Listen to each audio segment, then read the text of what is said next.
it's a danger, Mr. Speaker, to the future sustainability of our forests in this country. Mr. Speaker, lastly, I want to mention that this bill, though it speaks to environmental conservation and forest cover and legislations that need to be put in place and the changes that we need to put, Mr. Speaker, to ensure that this happens, Mr. Speaker, the work to be done is on our land, Mr. Speaker, and that work must be work that each one of us, every leader in this country, must take a lead role to ensure that we do our part in conserving our own environment. Mr. Speaker, with those remarks, I support. Thank you, Senator Kio Wambua.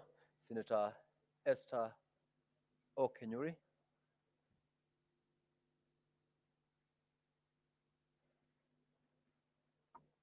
Thank you, Mr. Speaker, for this opportunity.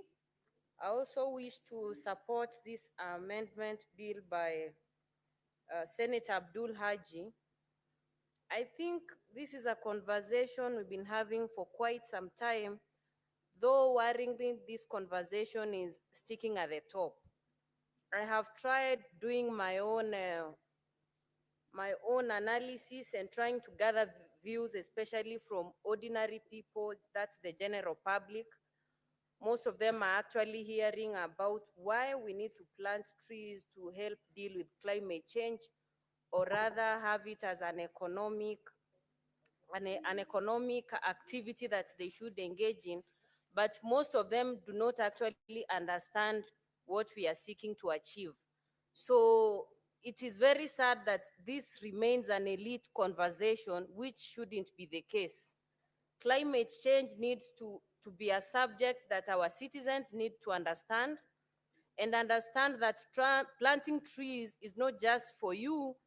You can equally make money and also contribute to tackling some of the environmental challenges we are experiencing, Mr. Speaker. When I actually look at some of the proposed amendments that are coming in, like formulating and implementing plans for sourcing tree seeds and seedlings that are suitable for the environment, immediately I see an economic opportunity, because our people can then go ahead and have so many of these seed beds, have seedlings which can be purchased for planting, and in one way or another, you're making money. I think this should actually not be left to the county governments only, but we also need to accommodate individual farmers or individual people who want to do tree planting for commercial purpose.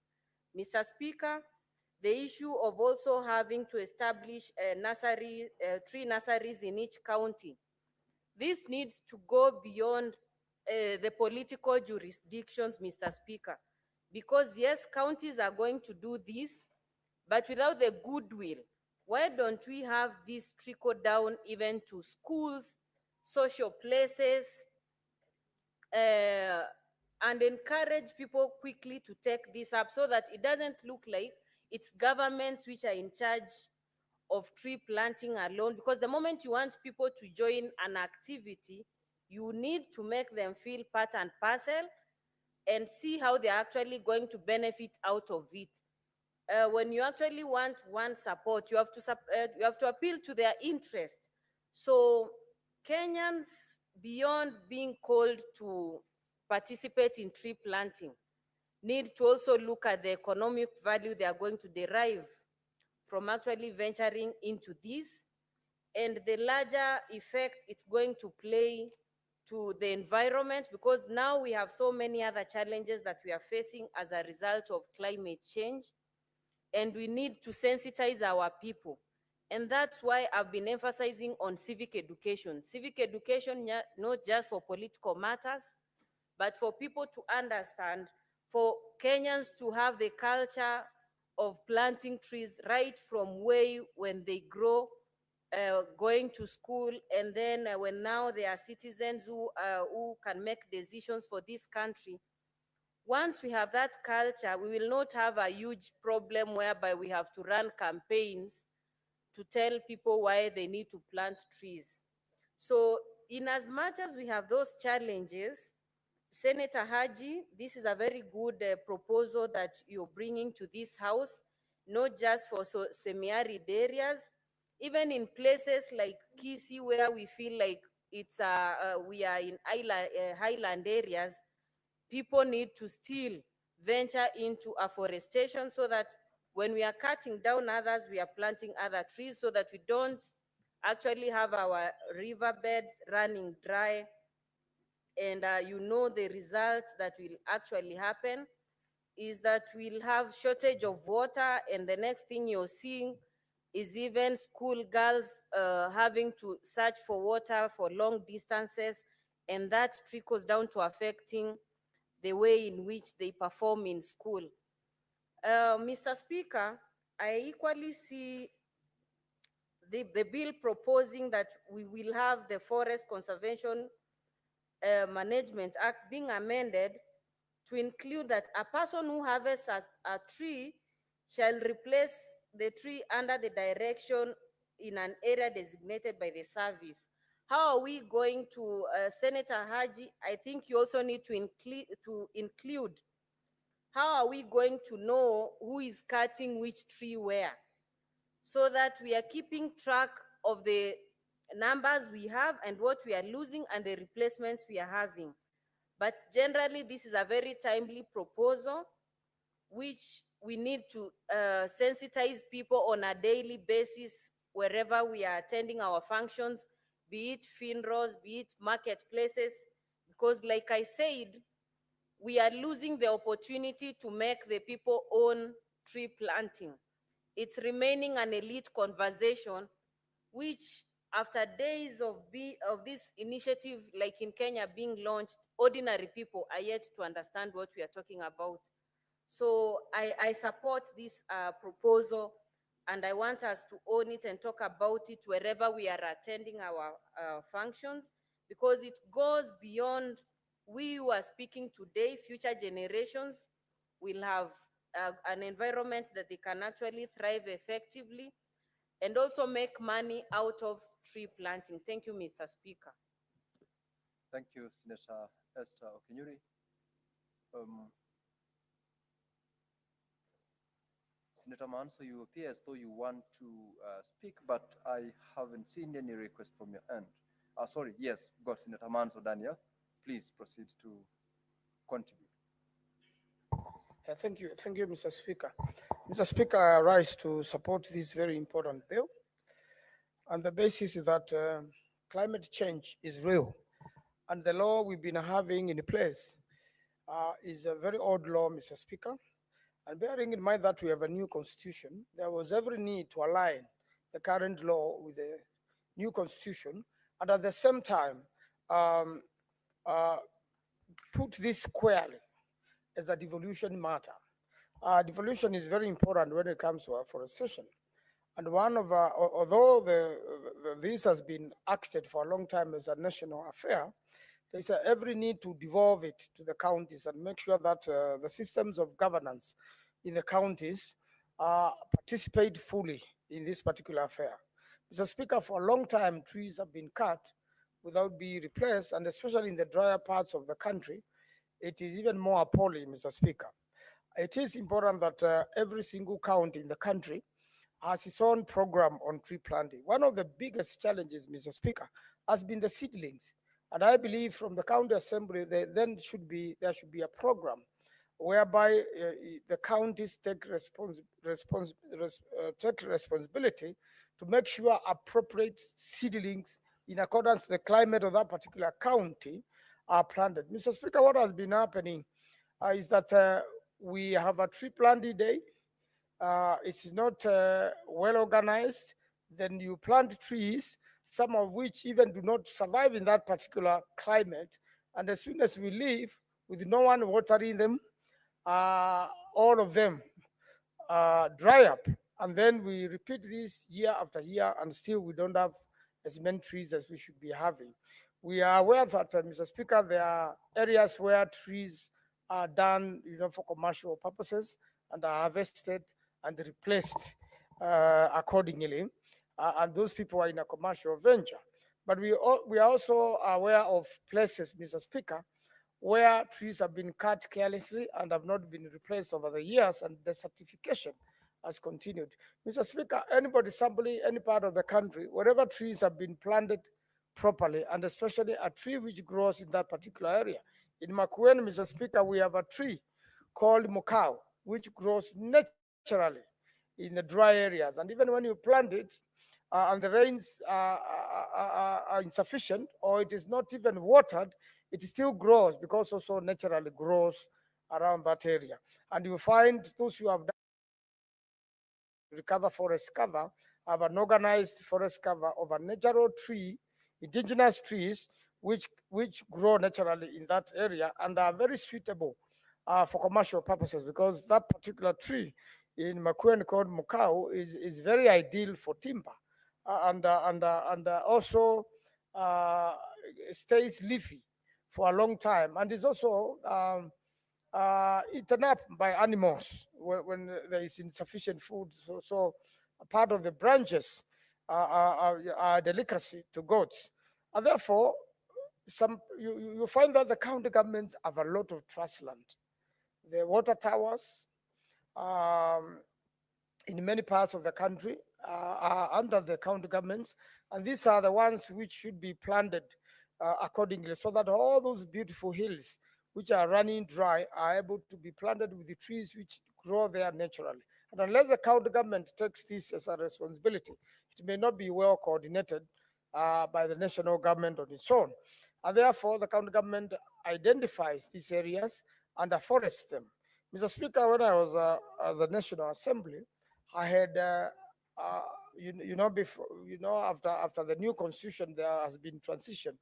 And there was one of the water towers in my village, which had gone misused for some time.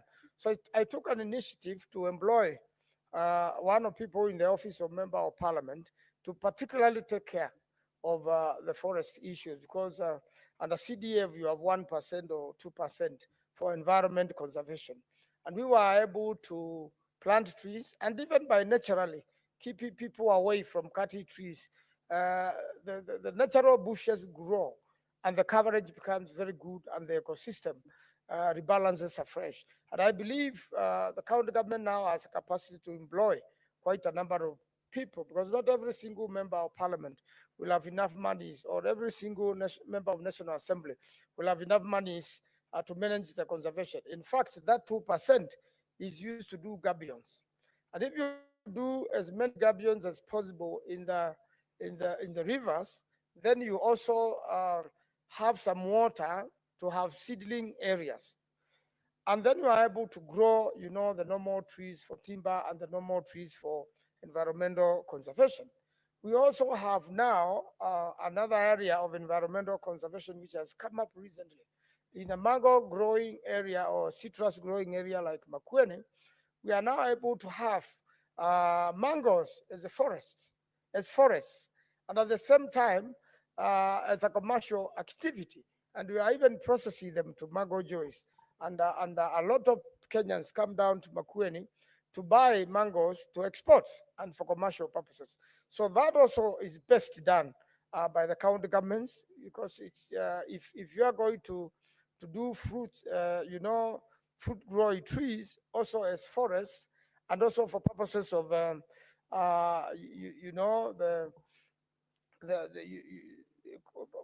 environmental conservation, and even to make sure that there's a tree cover, and to make sure that the environment is taken care of, and at the same time a commercial activity takes place. This is it needs also at times, protection from harmful insects, spraying, and also making sure that the fruit is taken care of, but also in a forest. And they have come up with many of that. And another area which is very important, and we'll be discussing it later in the House, I've seen the new Cooperatives Act. Tree growing and environmental conservation can also be done through cooperatives in the countryside. And the moment you organize in a cooperative manner, is you involve the people better, the purpose is set, and they will have targets, and the cooperatives are also devolved. They are working at the county government. So that's another area we should look at, because you see, laws can work together. If you have an environmental law, you have a forest law, and at the same, we have a cooperative law, whereby cooperatives can be organized to grow trees, for forest cover and for commercial purposes. Then it becomes better in terms of mobilizing the people to make sure that tree planting takes place.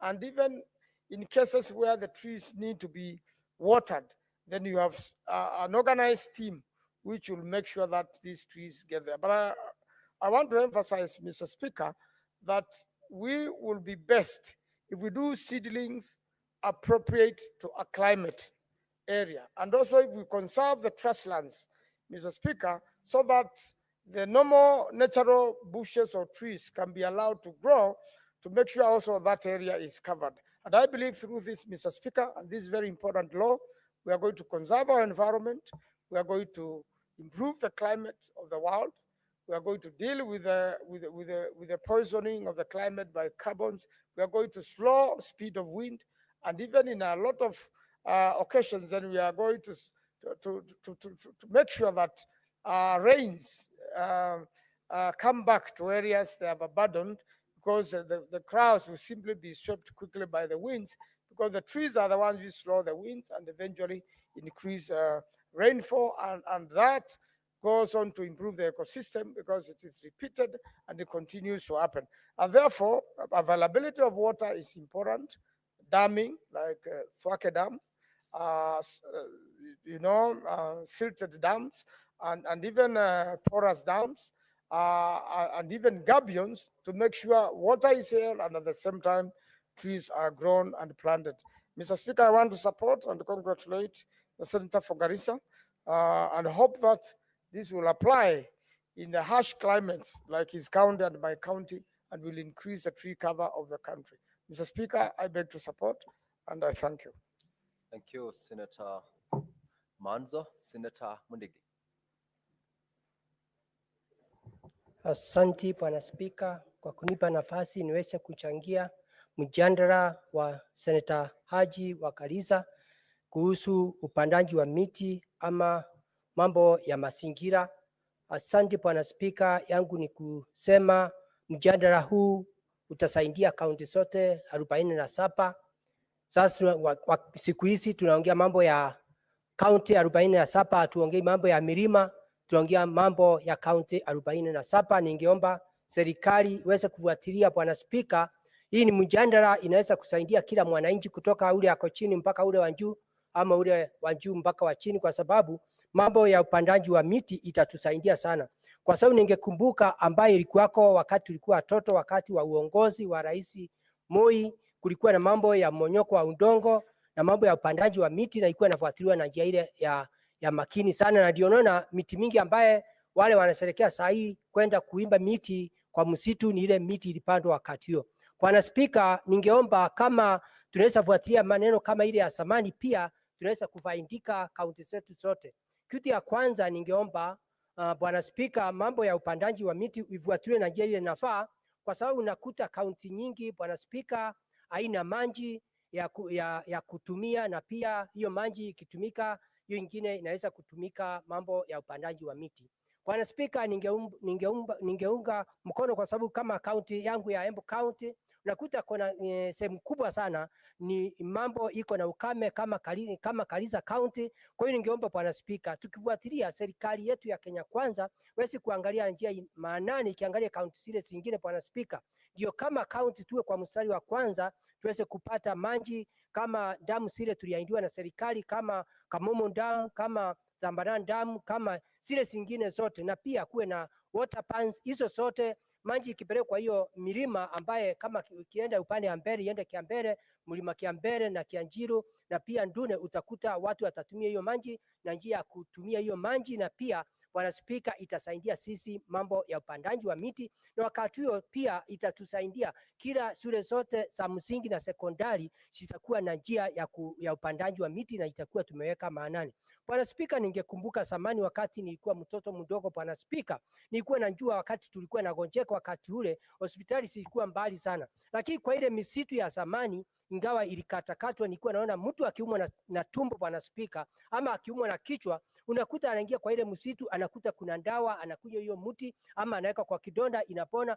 Kwa hiyo Bwana Spika, ningeomba hii mjadala wa Bwana Anji iweze kuweka miti kama hiyo, kuwe na wanasayansi wanaweza kuangalia miti kama hiyo. Bwana Spika, miti kama hiyo itakuwa ikitusaidia mambo ya kupata hela na pia itatusaidia mambo ya kupata dawa na pia mambo ya mazingira. Wakati ule wa zamani, Bwana Spika, watu wengi kulikuwa na mambo ya monyoko wa udongo, Bwana Spika, walikuwa na pia njia ya mitaro ilikuwako. Kwa hiyo serikali ningeomba isikilie hii maanane, pia iajiri wafanyikazi ambaye wako na elimu ya kutosha, Bwana Spika, wa kuonyesha watu vile watapanda watakata mitaro ndio tuweze kuzuia maji. Bwana Spika, mambo ni mingi sana. Kaunti zetu unakuta gavana wengi hawafikirii mambo ya mazingira. Bwana Spika, kuko na makaunti, kuko na ile town kidogo, Bwana Spika, kuwe na pia maofisa ya afya waweze kuendelea kule mashinani.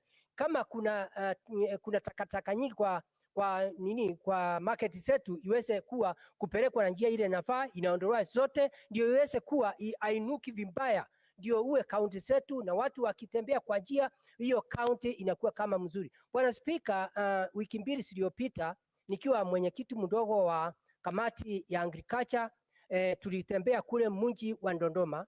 Unakuta kwa sababu saa hii wanaandaa mji wao uwe mzuri, unakuta wametengeneza vizuri, kuko na mambo ya miti inatoka huko, na unashindwa ukitoka kwa mpaka wa Kenya na Tanzania ama mpaka wa Kenya na Uganda, unashindwa kwani Kenya yetu inaendaje? Kwa hiyo management ya mambo ya kaunti zetu ama serikali zetu unakuta iko na sina na kaunti zingine. Enda ukute saa hii ile miti mikubwa inatoka Uganda inakuja hapa. Kwa hiyo inaangalia. Bwana Spika, ningeomba hata mambo ya biashara, mambo ya ukatanji wa miti iweze kuangaliwa. Bwana Spika, ningeomba hata kuna vitu nyingi sana kama watu wale wanakata majani ama kitu yoyote ambayo inaweza kutusaidia mambo ya usuru iweze kuwekwa maanane. Kama Bwana Spika, ningesema kama kaunti yetu ya Embu kuna shinde hapa na pale juu ya mti inaitwa murasi tokomogoka, inaweza ufanye upelelezi uweze kuona kama itatete hata kama dawa ama vitu zingine inasaidia nchi yetu ya Kenya tuweze kupata vitu kama hizo. Kwa hiyo Bwana Spika, naunga mkono, lakini mpaka kuwe na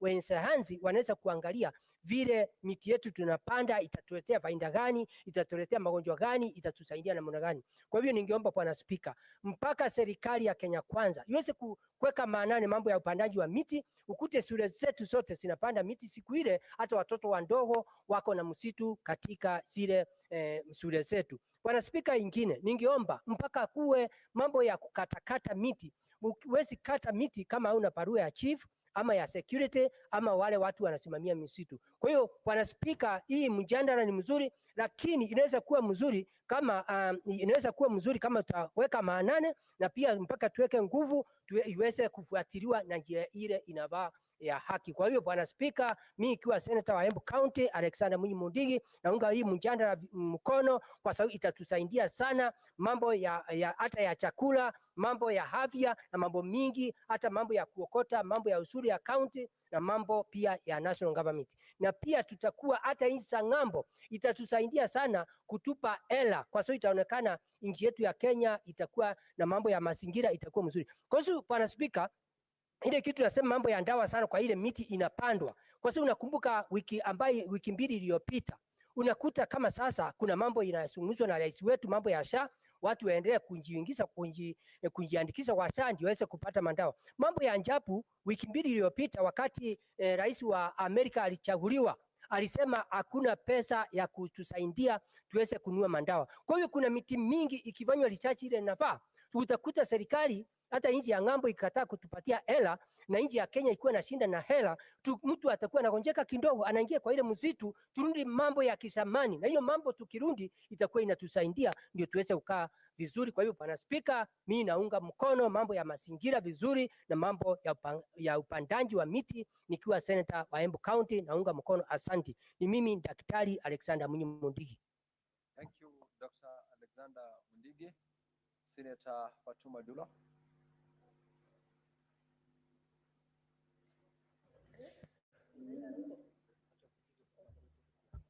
Thank you, Mr. Speaker. Mr. Speaker, let me take this opportunity to thank Senator for Garissa, Senator Abdul Yusuf Haji, for this bill that is long overdue. Mr. Speaker, or rather the amendment to the bill. Mr. Speaker, the issue of forestation and also climate change is like, it's taken aback, because this is really very important to our country. And we are facing a lot of drought in this country, more specifically in the northern part of the country. And if we seriously actually implement what is within this particular bill, we can be able to achieve a lot. Mr. Speaker, I remember those early days when some of us were young. We used to carry water to school for the purpose of tree planting and watering the trees. And everybody was actually given responsibility to take care of trees in their schools. But of late, you don't see such things happening. And I hope as soon as this bill is actually passed, we should be able to sensitize the schools, the headmasters, and the principals to actually bring back that kind of practice where tree planting and management of the trees is part of our lives. Mr. Speaker, it's important we recognize climate change in our country, because it looks like it is changing every minute. And I think if we keep pace with that particular change, we can be able to help our country and also our counties. Mr. Speaker, we need also to review policies that govern tree planting and also climate change to keep pace with the climate change and the happenings in the country, which I believe it is in the amendment of the bill. And I hope once we do that, we should be up to date as far as policies and legislations are concerned in climate change. Gender responsive, as indicated in the bill, is also very important, because I'm sure, and I'm not actually demeaning the male, but normally responsibilities given to the female as far as management of a particular issue is really very important, because sometimes you will see men alone planting trees. But I think if gender aspect is taken care of it, then we can be able, Mr. Speaker, to seriously take action as far as climate change is concerned. Recently, we've been to Mandera, sorry. I have seen, Mr. Speaker, what county government of Mandera has done in actually greening the county.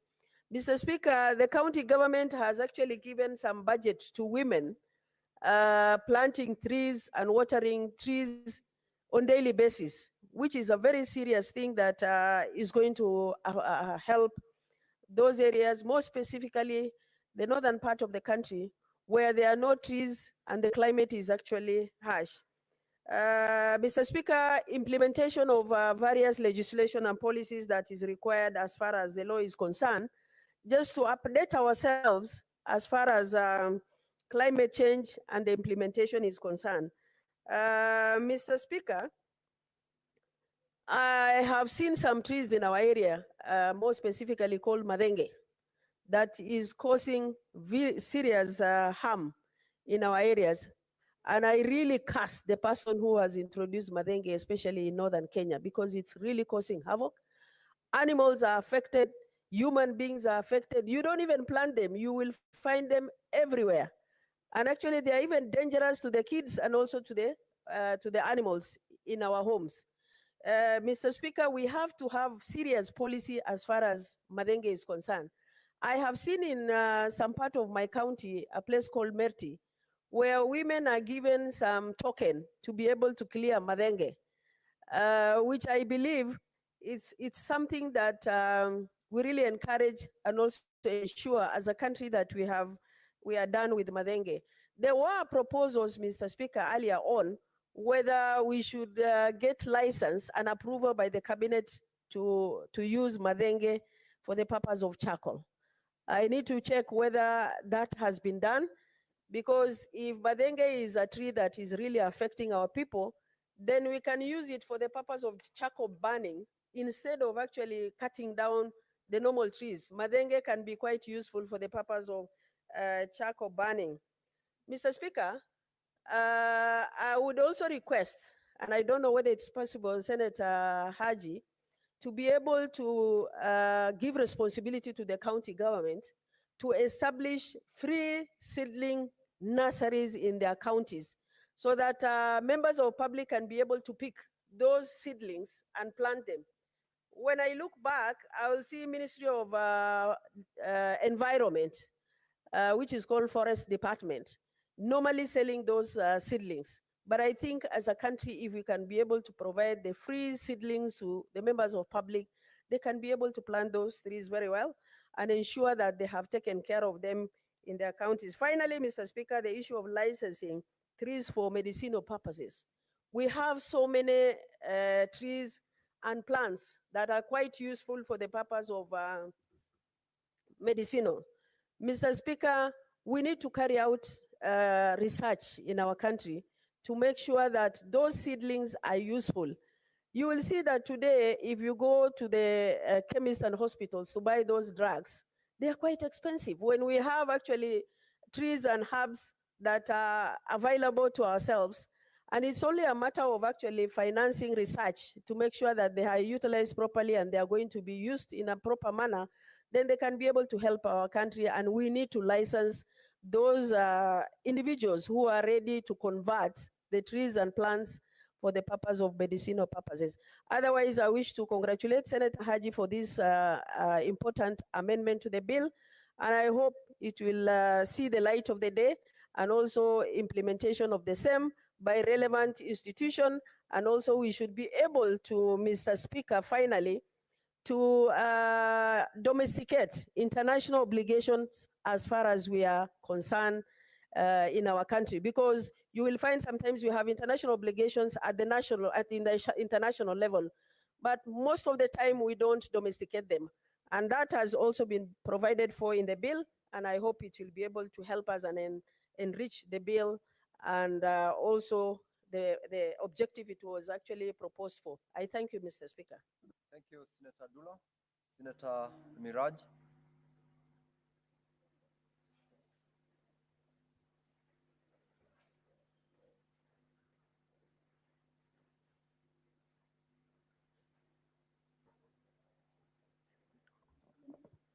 Asante Bwana Spika kwa kuweza kunipa fursa na mimi niweze kuchangia katika mswada huu ambao umeweza kupendekezwa na seneta kutoka gatuzi ya Garissa.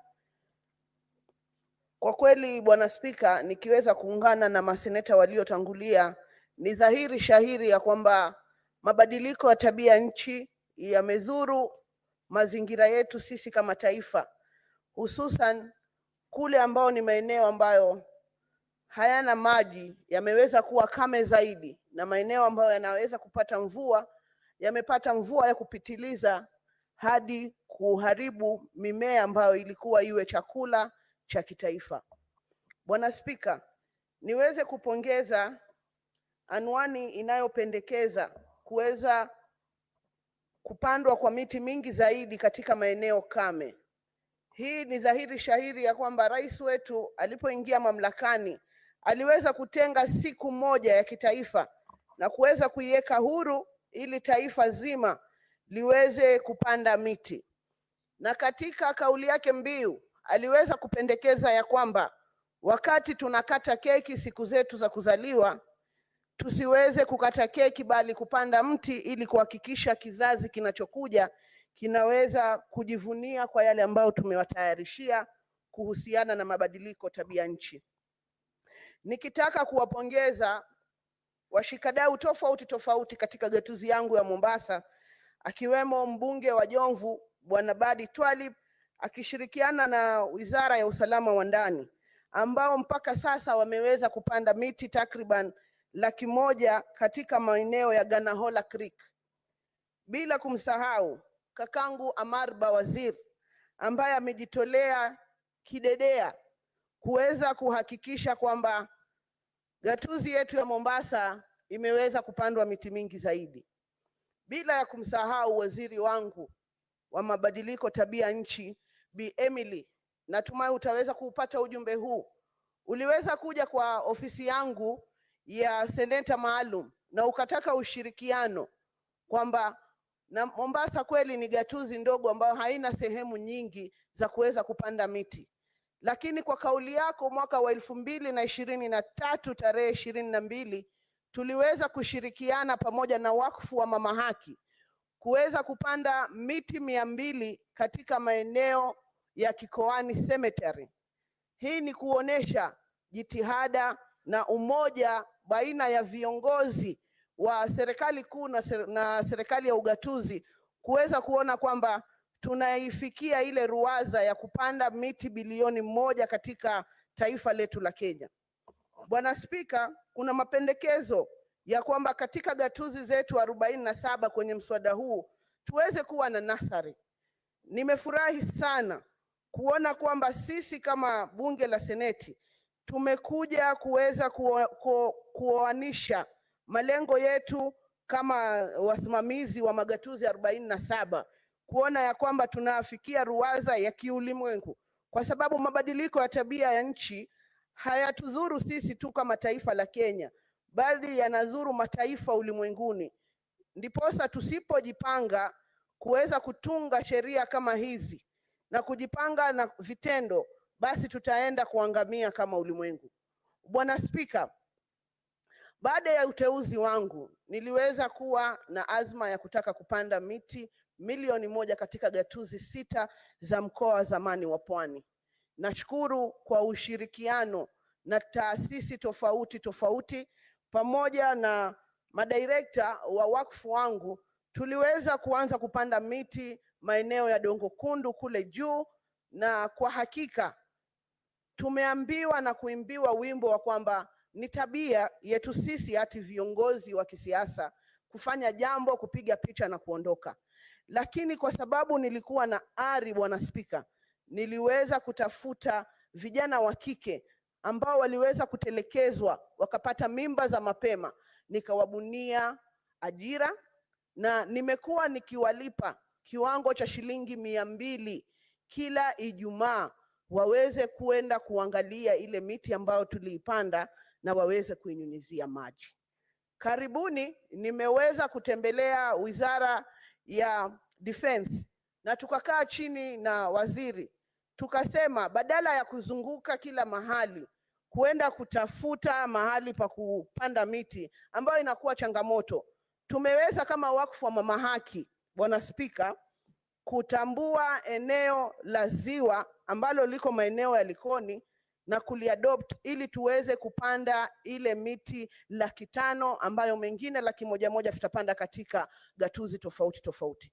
Bwana Spika, naezungumzia haya kwa mapenzi makubwa kwa sababu sisi ni viongozi na imesemekana kwamba viongozi ni watu ambao wanastahiki kuangalia maisha ya vizazi vinavyokuja na sio kuangalia kura zinazokuja. Hivyo basi napenda kumpongeza kakangu seneta aliyekuja na mswada huu, na nimpongeze kwa kumwambia ya kwamba historia itakukumbuka kwa sababu umekuja kutatua tatizo ambalo kwa hivi sasa tunaliona tatizo dogo, lakini ni tatizo kubwa. Na ili kufaulu katika hatua kubwa ni lazima tuanze na hatua ndogo ndogo. Ninaamini kwamba sheria hii itakapowekwa sahihi na rais wetu wa taifa la Kenya, basi kutakuwa na mageuzi makubwa. Yangu ni kurai kwamba tunapokuwa tuna implement, Bwana Spika, haya mapendekezo ya sheria, ni pendekezo langu kwamba tuweze kuwaweka vijana wa taifa la Kenya ambao wamekumbwa na changamoto ya ajira. Tuweze kuwaweka wale watoto wa kike ambao wametelekezwa kwa kupewa ujauzito, kwa hivyo wamekosa kuwa na imani ya kwamba wanaweza kutoboa katika maisha. Tuwape majukumu, tuwatwike majukumu ya kuweza kusimamia nasari hizi ambazo tunaweza kwenda kuziweka. Hii miche itakayokuwa inapandwa iwe ni miche ambayo itasimamiwa na vijana wa kike na wa kiume wa taifa la Kenya. Iwe ni njia mojawapo ambayo tumewabunia ajira. Kwa hayo mengi machache, hongera kaka, na Ningependa bunge hili iweze kuibeba kwa uzito mkubwa sheria hii. Asante Bwana Spika. Asante sana Senator Miraj. Nampa nafasi Senator Veronica Maina.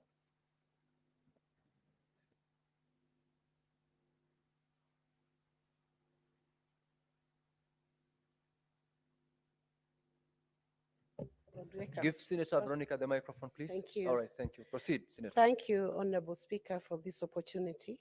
And let me take this opportunity, first of all, to congratulate the Honorable Senator Abdul Mohamed Haji, the able Senator of Garissa County, for bringing up these much needed amendments to the legislation that relates to the forest management, afforestation and reforestation of our forests.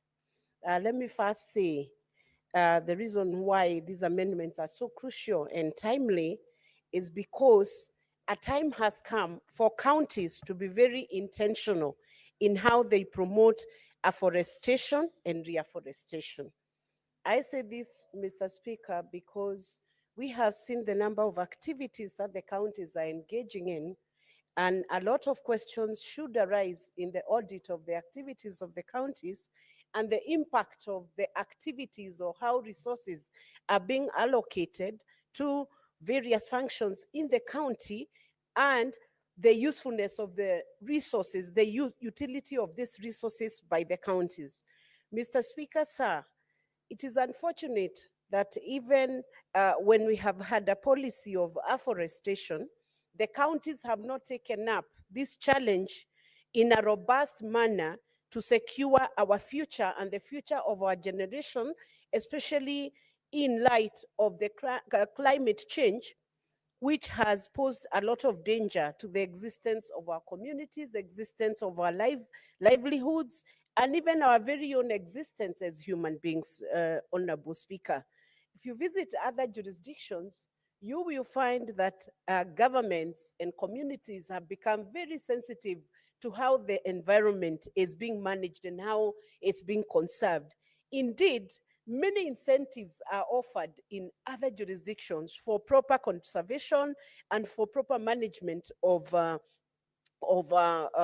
forests, conservations of a natural environment, including lakes and seas, Mr. Speaker. But unfortunately, we have not reached a level of sensitivity within our governance system where it becomes a lifestyle, Honorable Speaker, like what we have seen in places like in Norway. Honorable Speaker, if you visit, you have a chance to visit Norway or Sweden, you will be amazed by the number of forests that are in that area. You'll actually not know you have arrived at their capital city because the forest cover is very high, Honorable Speaker. However, we have had the very unfortunate incidents that pollution from other places has actually, through climate change, affected how our forests have been conserved, how our environment has taken up the climate change, Honorable Speaker. And it is time that these amendments are introduced and become law so that we move from policy to law and bind governments, both levels of government, both at national and at county level, to ensure that it has become our responsibility to implement management plans to ensure all forests, including public forests, Mr. Speaker, are properly conserved and properly managed. Honorable Speaker, we have noted also, and I have noted, Honorable Speaker, that unfortunately, this has remained a call from the national government, which is a lone call and only happens if a certain date is stated as a National Tree Planting Day. However, this legislation now must make it a grassroots lifestyle, Mr. Speaker, so that every corner of this nation can then enjoy a better forest cover. And eventually, Mr. Speaker, you find that even food security will be more assured with a better forest cover. If I look at the expanded functions of the service, I want to congratulate the Honorable Speaker, because it has captured even a sort of an audit system for the forest cover after implementation of this legislation. And I've also noted part of the purpose of this legislation is to go beyond governments and reach out to corporates to be part, and private sector and private entities, community-based organizations to be part of this exercise of afforestation and reforestation, Mr. Speaker, so that it does not become the president himself calling for 10 billion tree cover. His lone voice alone will not be able to help the whole nation. It has to be a call that must go down to even families, Honorable Speaker, that every family, whatever land they have, they must look and see how much trees can we plant within this homestead. And Honorable Speaker, when we're talking about the trees, it's not just the normal indigenous trees. It is even the fruit trees which become useful to the families, useful to the community. They also bring in the income from the excess harvest they might have within the homestead. So it is encouraged that everybody takes part of this exercise, Mr. Speaker. And I want to say that finally we have a legislation that is encouraging even the KRA, should we say, our taxman now, to give incentives to corporates and private entities that participate within their community-based, within their CSR mandate. If they can participate in tree planting and demonstrate they have been able to do that, they will have tax deductions. I am hoping someday we are now going to see KRA advertising these incentives to attract investment and contribution from the corporate sector. Honorable Speaker, we know most of the time KRA is known for advertising for people to pay taxes. And as a result, when anybody sees a KRA coming on the screen, they even shake. Some would even switch off the TV fearing that KRA is knocking at their doors. For once, because I know they have needed to mend that image and make it a little better, I hope KRA will seize this opportunity to now advertise incentives and help us do this forest cover across the whole country. In fact, if they do a good job in this advertisement, you will be shocked to see that Safaricom will be the first online to go out to do tree planting. Kenya Airways, whom we have been discussing a lot about in this house, and we are happy to note now they are posting profits. They are not posting losses after this house had made a very heated, animated debate on why KQ should not be allowed to continue existing. But it is good to see they have been turning around, and I hope they continue to improve their service. We will be seeing Kenya Airways being in the lead in ensuring that we have a forest cover. And corporates are going to account to the public on what they are doing, even in tree planting in different counties. EABL, which has been very, it has been very strategic in the manner in which it's handling matters of environment. We want to see a better report, even from EABL, improve the tree cover in the counties. And of course, there are many other corporates and entities which are within the Republic of Kenya, which can assist in making sure that we have tree planting programs, and also including the youths in the program. Honorable Speaker, can you imagine that entities may not even have, people may not even have enough seedlings to go planting out there, while working with county government, national government, private entities, the youths can be engaged to do the tree planting nurseries. What has stopped us from doing that? Why can't we now then, after this legislation is passed, use this legislation to ensure that our youths are engaged? And I want to request the Honorable Senator to ensure that in the crafting of this bill, you do an incorporation of how the youths who are energetic and whose energy can be used for tree planting nurseries, for grooming nurseries, to come on board and help us do the seedlings. And I want to also say, looking at the functions that have been assigned under Section 8 of this, the Environmental Laws Amendment Bill 2024, when I look at those functions and I look at the service being entrusted with ensuring that they implement management plans In those plans, we want to see inclusion of the youths and the women. And why do I say this? Because I have noted certain groups of women have been trying to do the tree nurseries, Honorable Speaker.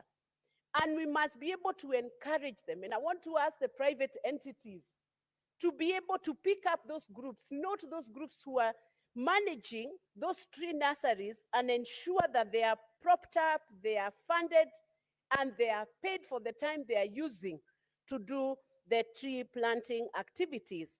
And the service should be mandated together, working together with county governments to ensure that the research is properly done for all the counties, so that the species of trees which are not suitable for certain counties must not be allowed to grow in certain counties or must not be planted. It's not a blind exercise. It is an exercise that is informed by research and is informed by best species being sent to the accurate counties, to avoid a situation where we have the blue gum. It is called, in Kikuyu, it's called ni kama inakunywa maji. It sucks water from the soil. We should not have that blue gum within the areas where it is just accumulating and taking water away from the environment. But in its place, we should have the scientific researchers tell the counties what kind of trees are suitable to which counties. So this service has a lot of work to do. And they must work, not in a commercialized sense, but driven by purpose to ensure that counties will benefit from this legislation. And then, Honorable Speaker, I want to call out and to congratulate the groups that have been doing certain very good work. Babu Project Group, which is driven by 20 women groups in Kamahoha Ward. I have not known them myself, but they have reached out to my office to say that they are doing bamboo for Kenya, and they are women groups. They have organized themselves, made their own initiative, and if these grassroots women can do that, how much more can each of us then do to ensure that we promote afforestation and reforestation? And even for ourselves as individuals, what is it that we can do to help these groups become better? If you are a teacher, a doctor, a professional in your county, can you not support 2-3 groups yourself and ensure that even if you can't do the tree planting yourself, another person is doing the tree planting? It's how innovative we become. That's how we are going to be able to achieve the targets for the number of trees we must plant to ensure that we have proper afforestation and reforestation. Let me also say, Honorable Speaker, that this legislation now seems to lock down on support from even organizations beyond the private entities, including religious organizations, CBOs, mosques, temples, all those organizations which are able to mobilize people. Can we then have a day when all the Christian churches say, today is our day for planting trees? Can we have a day when all the mosques say, today we are the ones driving the tree planting exercise? Because we realize when finally the environment is so bad that it can no longer yield our soils can no longer yield adequate food, it becomes a problem for all of us. It's not just a problem for the government. And then I want to challenge our honorable senator, who's done a very good job in these amendments, to ensure that this legislation, this amendment, is comprehensive in nature. We must no longer have forests like Gong Forest becoming a real scare for anybody passing near there, thinking that if you have a tire burst anywhere near Gong Forest at night, the worst that would happen to you because you are next to a forest is insecurity. We must have a comprehensive legislation that looks at the wholesome factors that are affecting our forests right now as they are situated, from the time of planting to watering to growth to maturity of those trees to harvesting to rewards for people who are doing the right thing in afforestation and reforestation and entities doing the right thing, and to penal sanctions for those who have missed the point and for those who are doing deforestation in a manner that is outside the framework of this legislation. And Honorable Speaker, when I speak of security now around this forest, Honorable Speaker, let me note that we have faced a crisis on issues of femicide. It is unfortunate that we find that sometimes the women who have been butchered, their bodies have been either been thrown in rivers or have been thrown in forests. Honorable Speaker, and not just the women, even all persons that may have faced such calamities, Honorable Speaker, it is a big shame and it is terrible. We must also ensure that this forest, the legislation covers the security aspect of the forest so that if a community or a CBO is going to do reforestation in places like Wanjerere up there in Muranga or in Kiamoturi, those women are safe, those youths are safe, to make sure that the exercise continues to become not just challenging, but it becomes rewarding and it becomes something that the community is appreciating. With those many remarks or few remarks, I want to congratulate the senator and to hope that this environmental laws amendment bill will be passed by the rest of the senators. Thank you. Senator Wamatinga Wahome. Thank you very much, Mr. Speaker, for giving me this opportunity to also contribute to this important amendment that has been moved by a member of County of Garissa, the Senator for Garissa. Indeed, Mr. Speaker, environmental conservation, afforestation, and taking care of the climate change, ensuring that our future generation get a sustainable environment is a responsibility that we have both legally and morally. Having said that, Mr. Speaker, it cannot be overemphasized that climate change has led mostly the third world countries in Africa to suffer the most. We've seen changes in rainfall pattern, we've seen extreme droughts, we've seen extreme floods, and Mr. Speaker, these has mostly affected children and women living in the rural setups. It is also not lost to us, Mr. Speaker, that fundamentally most of the African nations, Kenya included, failed to establish well-structured urban setups, and therefore, whenever there are disasters that has been occasioned by floods, they suffer the most. Mr. Speaker, sir, I would want therefore to take this opportunity to thank the Senator for Garissa for having come up with these amendments, because this is what Kenyans are expecting from us. Mr. Speaker, sir, it is in this line that Wamatinga Foundation, one that I founded and lead, established a club toto in primary schools, club teen in secondary schools, so that we can try to encourage the youngsters at their young age to take the environmental protection, tree planting, and most importantly, tree growing as their responsibility. We know that we have had this campaign in successful governments. But, Mr. Speaker, an important misstep that we've continued to miss is that we plant trees, but we don't grow them. Many a times, we've gone on drives and mass planting trees, but then they are left at the mercy of the nature to mature. This is one of the major challenges, and therefore, we need to have a change, a paradigm shift in the way we do it. We move from tree planting to tree growing.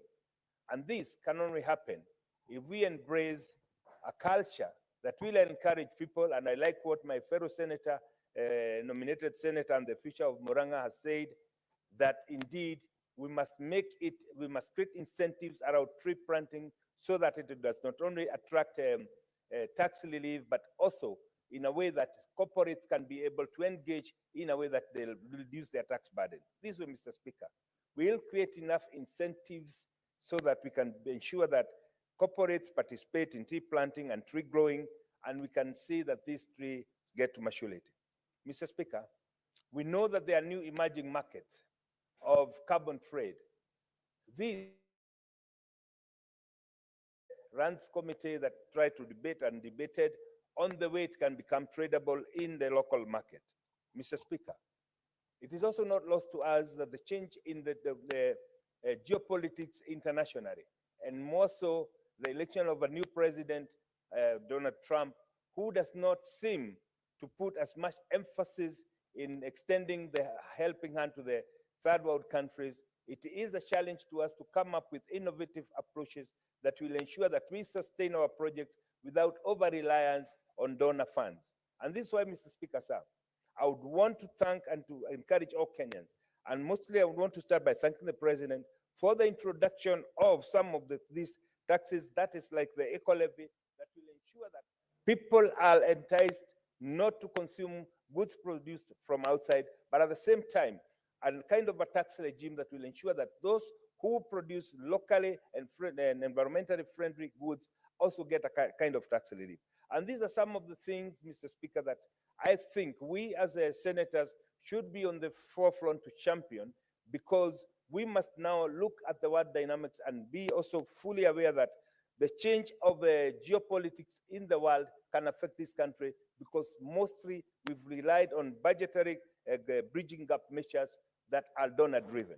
Mr. Speaker, having said that, I would want also to say that it is also our role as senators to encourage our county governments to ensure that they embrace agroforestry as a way of employment. Mr. Speaker, sir, trade in forest product can be a good source of employment, also a good source of own source revenue for the county government. But this can only happen if we ensure that we encourage our people, we encourage our counties to not only create a nurseries for seedlings, but also to portion a substantial amount of money in this sector, so that as we seek to protect the environment, we'll also be increasing our own source revenue at the same time. Mr. Speaker, sir, it has been said, and I want also to emphasize, there are some species of trees that have been planted, and it is also important to note that the colonialists introduced these species of tree because by the time they were coming to colonize this country, there was a lot of swamps around, and therefore they brought a brugam, eucalyptus, so it's called, so that they could be able to absorb as much water.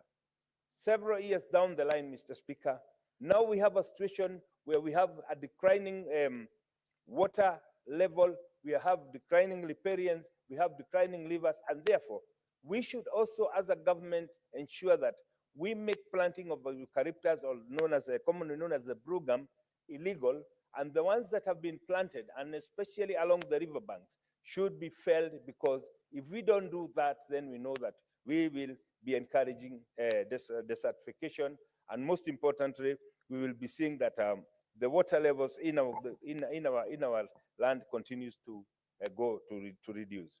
Mr. Speaker, sir, finally, as I wind up, I want to also encourage members as we embrace the tree planting day. It is also a responsibility that we should take, whichever occasion one attends, be it a church, be it a wedding, be it a funeral, be it a fundraiser, to sensitize people on the importance of ensuring that we grow these trees.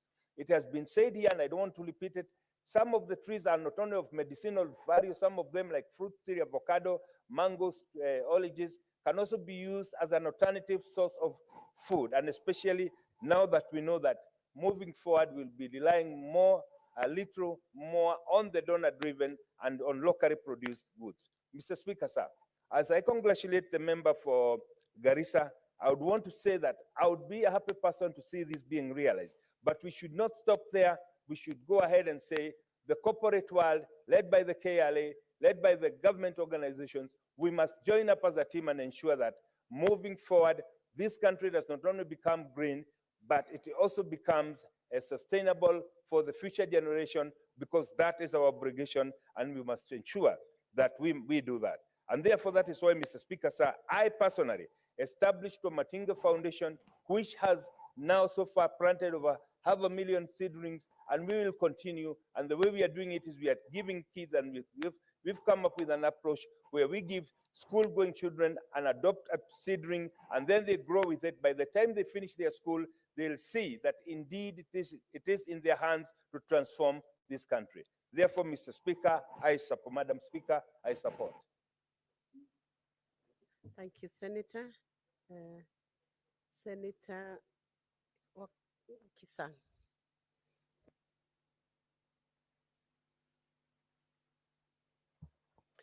Good. Thank you, Madam Speaker. I rise, Madam Speaker, to support this forward-looking bill, amendment bill by Senator from Karisa, Madam Speaker. Madam Speaker, I remember 80s when I was in primary school and high school, and also early 90s, Madam Speaker, there was a lot of campaign across the country by the former president, the late Daniel Aramoy, on afforestation. And campaigns went throughout the year. When in primary school, children were encouraged to plant trees and grow trees. And when you go back to your former primary schools or high school, Madam Speaker, and you see the number of trees that we grew, you get proud. You proud, Madam Speaker, because of what we did. And in a great way, it assisted in terms of the climate change, Madam Speaker. Madam Speaker, I think there was between 2003 up to 2000 and 2013, Madam Speaker, I think there was some, we did not do proper campaign, even up to 2022, Madam Speaker. We didn't do a lot of campaign on afforestation, Madam Speaker. That is why you see the lakes across the Rift Valley, Madam Speaker, there has been a rise in the volume because of climate change, Madam Speaker. Madam Speaker, we need to go back to those days and ensure we use our children in primary school, our children in secondary school to grow, to plant and grow trees so that we ensure we reach the 15 billion target of trees by 2030, Madam Speaker. You know, it's not easy to reach 15 billion if we don't use all avenues to ensure that we plant trees and grow trees, Madam Speaker. Madam Speaker, there are very many benefits when we do afforestation. Apart from medicinal, getting basically source of water, getting timber, Madam Speaker, this is something that we need. And I thank the Senator for coming up with this amendment, and we ensure that we also incorporate and urge our counties, because the counties have resources. The National CDF fund also has a 2% on the funds they receive on environment, Madam Speaker, which if utilized very well, basically it means all our constituencies across the county, across the country, Madam Speaker, everybody will plant something. And this will enhance and will also increase our forest cover, Madam Speaker. In fact, Madam Speaker, if you check the current percentage of our forest cover, it's only a few counties that have more than 10% forest cover, Madam Speaker. We need to find an incentive, a way of incentivizing the communities so that they know, Madam Speaker, that growing trees is beneficial to the community, it's beneficial to the county, Madam Speaker. I know we passed the mining bill and a while ago, Madam Speaker, and there were some percentages, even the Energy Act, there's a percentage that goes to the community where these mineral resources are found. There's also a percentage that goes to the county, Madam Speaker. I think it's about 20 and 5%, Madam Speaker. We also need to, during this particular amendment, Senator Aji, maybe we need to bring additional amendments so that when KFS does harvest, what does the community get? What does the county get? You know, so that, you know, the communities are taking care of the forest, but when KFS does the harvest, what remains at the county? What remains with the community?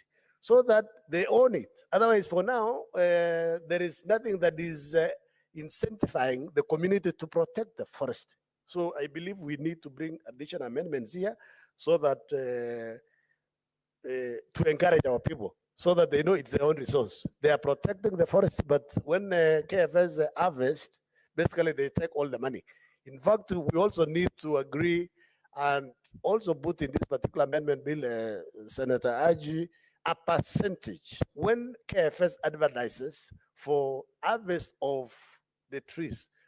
We need to set a percentage for the local sawmillers within the county, within the locality, because sometimes they advertise and all the big millers, they harvest and the community they don't benefit at all. So they don't see the reason why they are protecting this particular forest, Madam Speaker. Madam Speaker, I also have noted the introduction of having a afforestation week, and you have given a proposal between 15th of March up to 22nd of March, Madam Speaker. I believe we also need to look at this briefly because we know very well by April normally in our country, because we know our weather pattern, that there are a lot of rains. So maybe we need to shift that particular week from 15th maybe towards end of March or early April, so that by that time, the rains will have basically be across the country. Because if you plant around 15th and it is dry, basically there'll be an issue. We also need to encourage ourselves, as colleagues have said, wherever you go for any function, let us encourage our people to plant and grow trees. Okay, Would you like to be yes, informed? yes, he's the Honorable owner of the bill. I'll be glad. Senator Haji.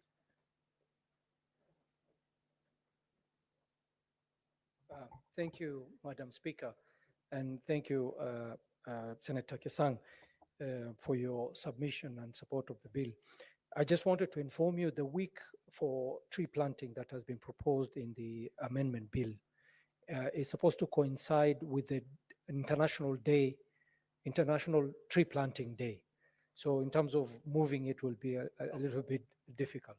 Thank you, Madam Speaker. It's okay, then it is noted. But basically, tree planting, we can just make it a continuous exercise. We can observe the international one, but we encourage our counties to do it throughout, so that basically it becomes a way of life.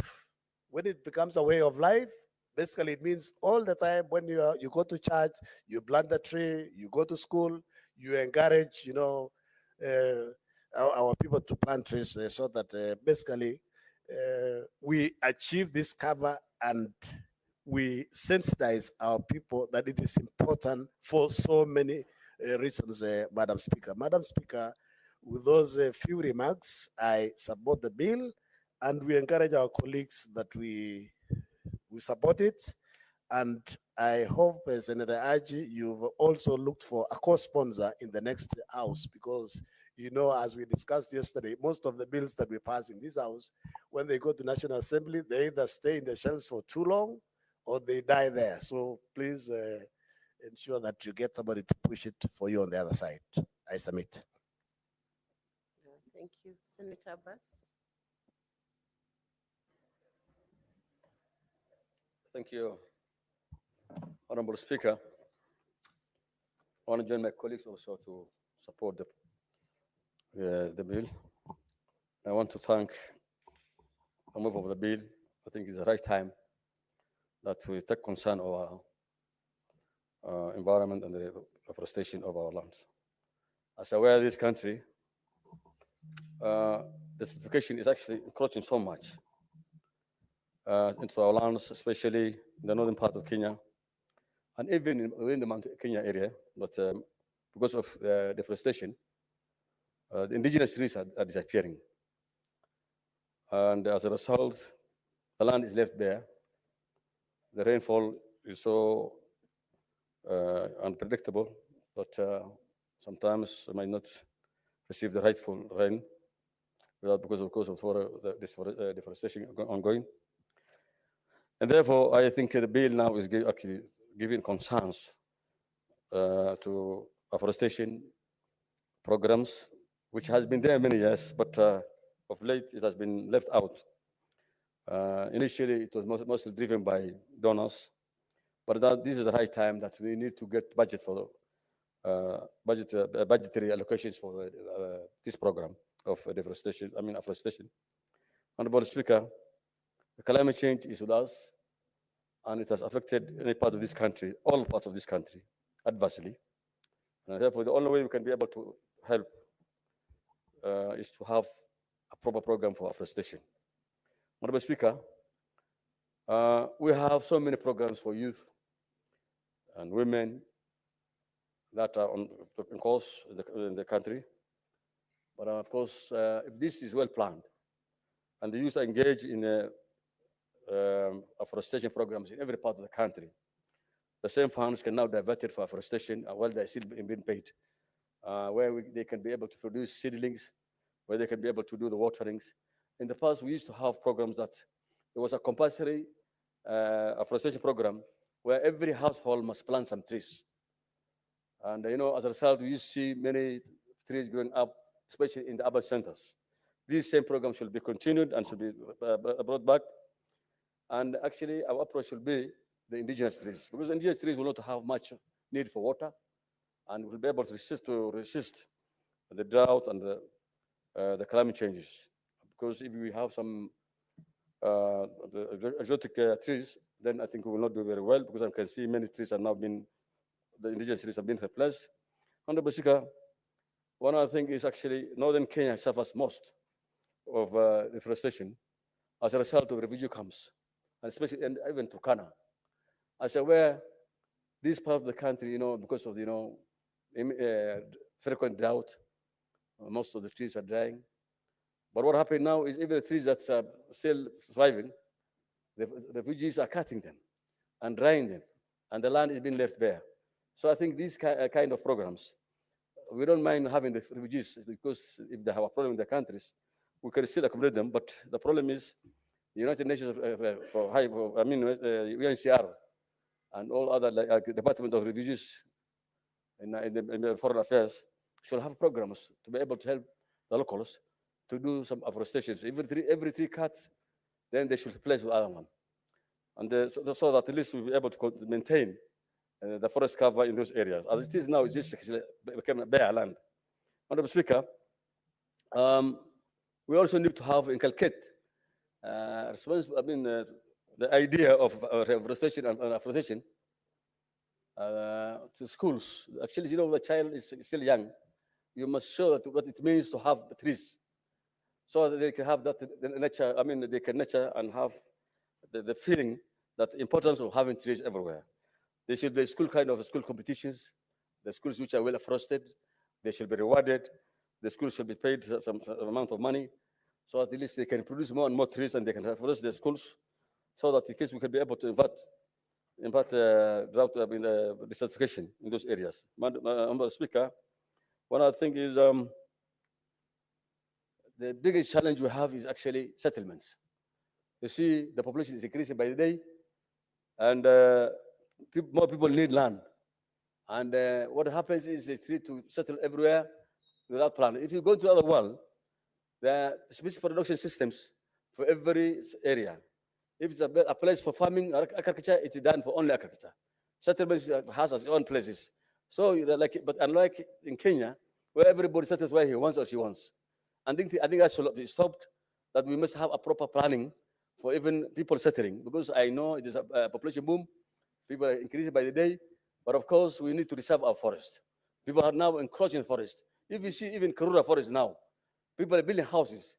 They say, oh, that we can be able to maintain the forest. It's not possible. Once you make encroachment, when trees are cut, and everybody wants to settle in the best place of Karura forest, and therefore it's a high time that we must fight. Like the famous what do you call that lady? Yes. So we must fight for the maintenance of the forest, and stop those guys who have little money rushing to the forest site of Ngong and Karura and those places. Honorable Speaker, one other thing is we can minimize, we can do what you call forest tax holidays, like the way it's said in the place incentives, so that at least every corporate must be able to have to produce a certain number of trees, and they are planting trees. They support some programs for the forest. I think that's the only way that we can be able to maintain, to have forest issues. And one other thing that the bill is not showing very well is the laws, the enforcement. The enforcement laws in forestry, afforestation and the reservation of the forest is actually very weak in this country. So I think we need to have a very strong laws to be put in place, so that at least the consequences of cutting trees and afforestation, so that we can be able to maintain our forest cover With those few remarks, I beg to support the bill. Thank you, Madam Speaker. Well, thank you, Senator. Senator Wakili Hilary Sige.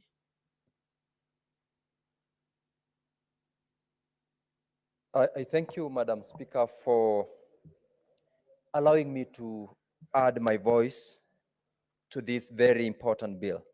I first like to start by appreciating the Honorable Senator Abdul for sponsoring such a very important amendment to the bill, because, Madam Speaker, lately we do have the conversation around climate change as one of the most favored topical issues because of the need to conserve our environment. And this particular amendment has come at a very critical time where most, if not all, of the conversations, including in our schools, have got an aspect of tree planting and protection of trees and our forest cover.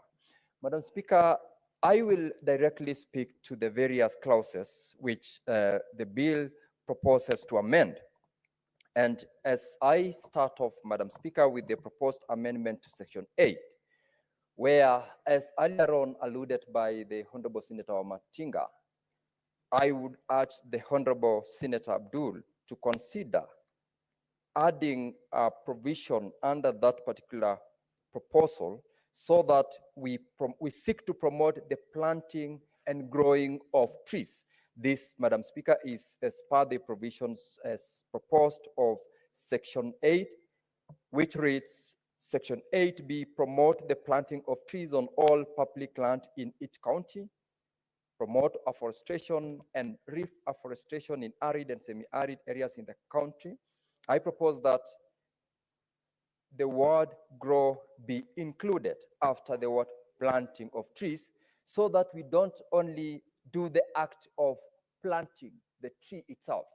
The most important aspect of tree planting, or rather afforestation, is growing of the trees, and it can only happen when we protect the trees which we have planted.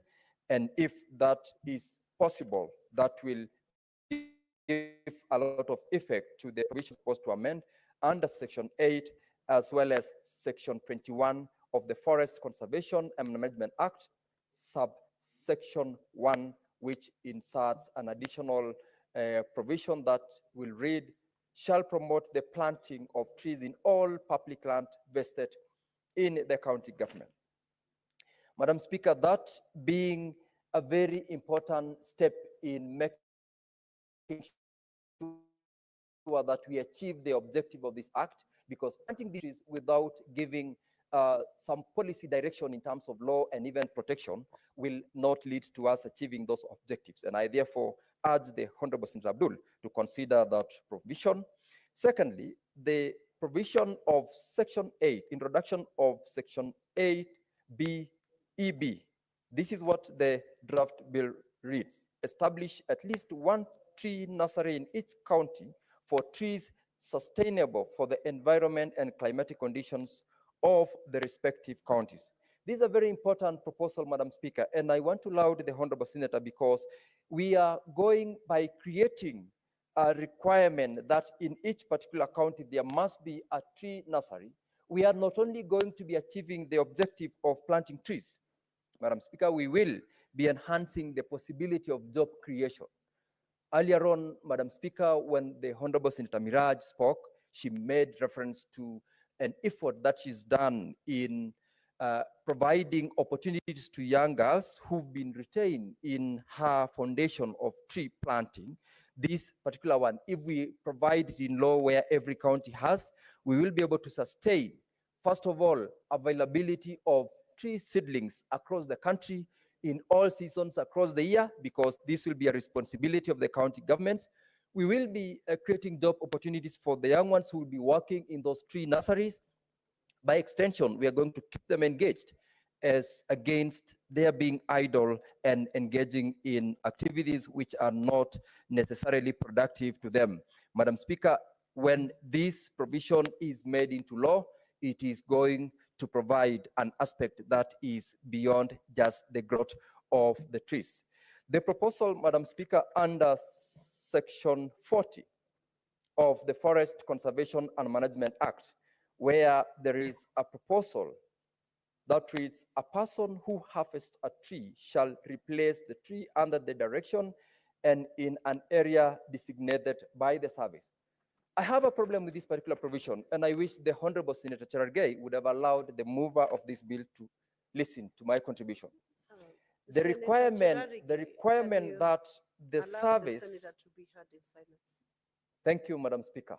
This is very important because the provision in the proposed law is that the service will be required to provide direction and designate a place where replacement of trees having been harvested will be done.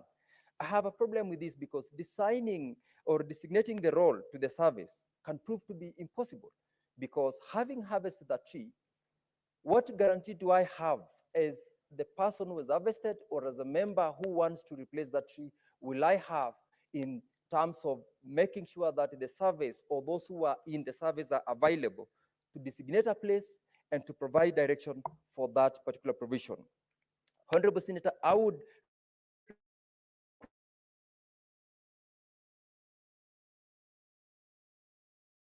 that you relook at that provision, the part of the service or the officers of the service to designate a place for purposes of replacement. But otherwise, the general provision of the bill to make sure that every person who's harvested must make sure that they replace. And I would propose that instead of even providing that you cut one, you replace by one, we can as well just provide that you replace by planting more than one tree if you have harvested one, more than 5 if you have harvested 5, to ensure that we hasten the replacement capacity of the trees which we are planting. Madam Speaker, the introduction under that subsection 40A of a fine for persons who contravene the provisions of this law is a very welcome move. The reason, Madam Speaker, is that if you are to be fined, the law provides that if you are found to have contravened the provisions of subsection 1 or 2, you have committed an offense and you are liable on conviction to a fine not exceeding 5 million Kenya shillings or to imprisonment for a term not exceeding 3 years or to both such fine and imprisonment. Introduction of this particular fine, or rather the creation of an offense leading to a fine once you've been found convicted, Madam Speaker, will ensure that the rest of us Kenyans who are not normally very keen in making sure that we comply with the law will be able to comply with the law, because the punishment in itself is punitive enough to make sure that people comply with this law, and that provision is a welcome move. Madam Speaker, there is still a provision under the proposed amendment to Section 54 of the Forest Conservation and Management Act, where the taxman, Kenya Revenue Authority, is expected to create some sort of an incentive to ensure that not only the public, but also private forest proprietors are given an incentive. The introduction of subsection D, which provides that income and other tax deductions will be an aspect that the Kenya Revenue Authority will provide to private entities in order to ensure tree planting programs.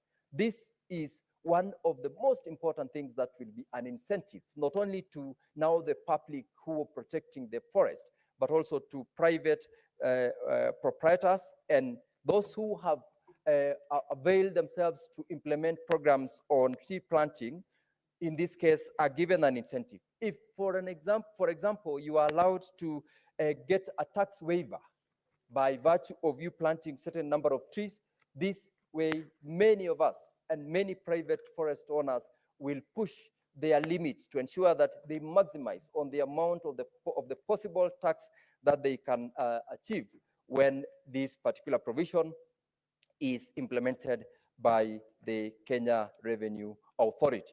The provisions of Section 55, which seeks to amend by introduction, the law by introduction of a 1-week tree planting observation week. In this will make sure that every Kenyan is under an obligation within that period of 1 week to support the process of tree planting, so that we run away from the pronouncements that we always rely on or expecting the president or his team of leadership to gazette a day, when we have this period between 15th of March and 21st of March every year. This week will be a week dedicated to tree planting, and in ensuring that this becomes law, we will enhance the support that we would desire to give to the pronouncements by the president to target the achievement of over 15 billion trees in a period of 10 years. Further to the proposed amendment to Section 57, the law as proposed by the Honorable Senator is to ensure that every person who is licensed to harvest trees is required to replace each harvested tree in accordance with directions of the service. This is more or less the earlier provision which I said we should remove the responsibility of directing and designating a particular place to the service. Whoever has been licensed to harvest trees, because we have got so many sawmillers across the country who harvest trees when they are mature enough, this requirement that they are in law supposed to replace trees, we should remove it from the service to direct and provide it in law that once you have been given a certain number of trees to harvest in a certain forest, whether it is public or private, as a licensed harvester or as a licensed person, you are under an obligation or required to replace them. It is a good move. What we only need to do is to make sure that we have got a policy on implementation so that those who are unable to implement within the provisions of that law are made to be subjected to the provisions of law in terms of creation of offense and also the penalties available. Madam Speaker, when you look at the forest cover from across the country, I have looked at the statistics, and the county that I represent, Bomet County, has got a forest cover of 24%. That is not enough. We are targeting to push to make sure that we have beyond 50%. And the sponsor of this bill, Senator Abdul, has got a forest cover of 10.3%. This is a very important proposal that Senator Abdul is making. It will support in ensuring that we not only achieve the presidential call to enhance tree planting to make sure that we achieve the 15 billion within 10 years, but also ensures that we go by the global move currently in terms of protection of the climate, protection of our forest cover, and the benefits that come alongside creation of very many forests within our areas. To the Honorable Senator, this is a very important bill, and I support and look forward to all the members, both within this house and outside this house, to support this move to make sure that we enhance our forest cover in the entire jurisdiction of Kenya, and we gain the benefits of the extended tree cover. Madam Speaker, I thank you and I support. Thank you, Honorable Senator. Senator Margaret Kamar.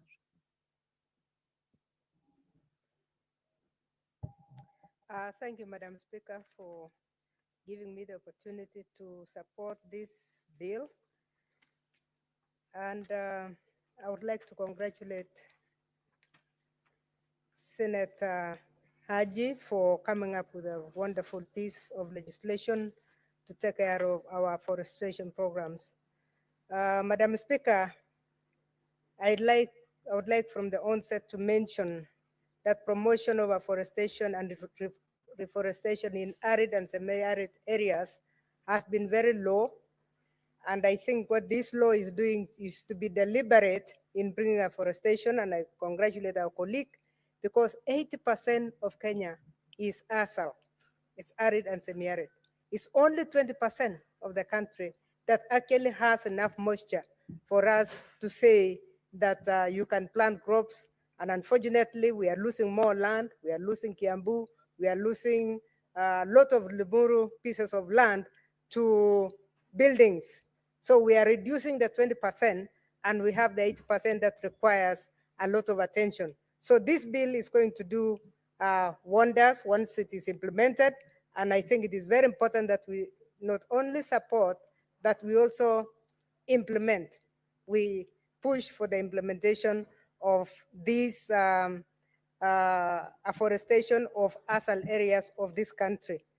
Madam Speaker, promoting the planting of trees at all public institutions is a very quick win it is the easiest way of doing things because we have land that belongs to public institutions, land that belongs to schools, to and any other institutions that are completely bare.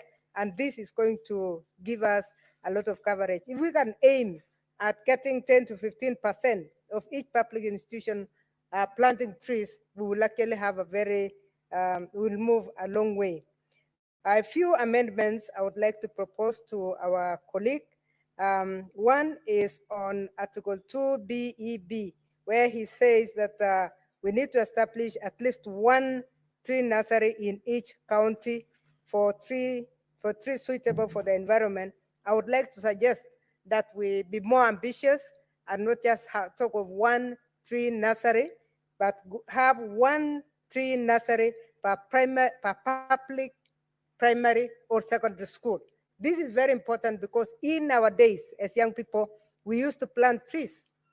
Madam Speaker, I visited my tree, my primary school tree, and I found it was still standing huge as it is, and it is ready actually for harvesting if it has not been ready for a few years.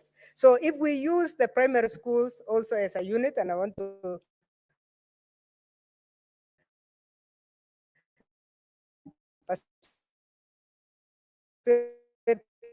my colleague that it is, we can say at least one that is should have nurseries. Not only that, we need to inculcate a tree planting behavior to our children when they are very young. Somebody mentioned earlier about the Moi era. The Moi era was really an environmental era because we had soil conservation days and we had tree planting days, and it started from the youngest. You find that the youngest children were actually planting trees. The beauty with having trees planted by students and having nurseries in schools is that we can be assured of the protection. I also have seen one of the functions that the bill is attributing to the service is that of promoting forestry education and training. I think from out of that, we would like to see, apart from agricultural fogai clubs, as they used to call them, we need to have environmental and tree planting clubs in primary schools and in secondary schools. Not to mention that with CBC coming, it is very important that we also have a course on afforestation, conservation, and climate change, so that it becomes part of us and part of what we are doing. So tree planting, I think we need to go back to make ourselves very sensitive, make our children very sensitive to environmental behavior. One other thing that used to be in those olden days were the Chiefs Act. The Chiefs Act was used to protect the environment. At the same time, it was used to protect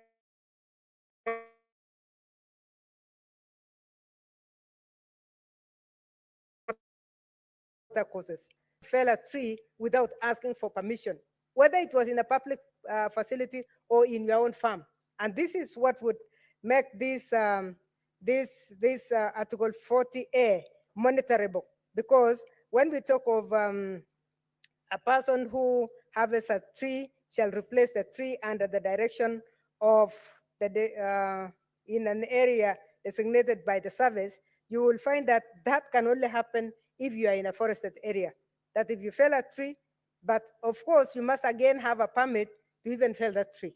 But once that has been done, you can only be designated if it is within a forested area or a forest land. But what about our own pieces of land? We need to start controlling the tree felling. I remember when tree felling was banned, it was banned even in private lands, and it helped regenerate forests within the country. So we need to relook at that and see how we can marry the Chiefs Act so that, as our colleague Wakili Sige was saying, on the issue of on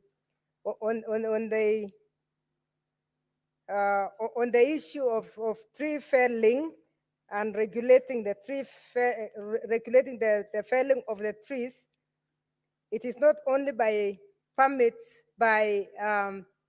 from the service, but it is good to make sure that there is accountability on the ground. So let's see how we can bring it down so that the Chiefs Act can also be, we can affect the Chiefs Act much later. We can revisit that if it is still there, because I don't think it has been referred to in a long time. But we can bring what was in the Chiefs Act also here, so that we are talking of the designated service / the chiefs of the area. Those are the people who will see from the first instance if things are going wrong, and they're the ones who can monitor if you are actually planted or not. I think when we talk of forest conservation, for us to be able to conserve, let's conserve both what is in the public land and what is in our private lands.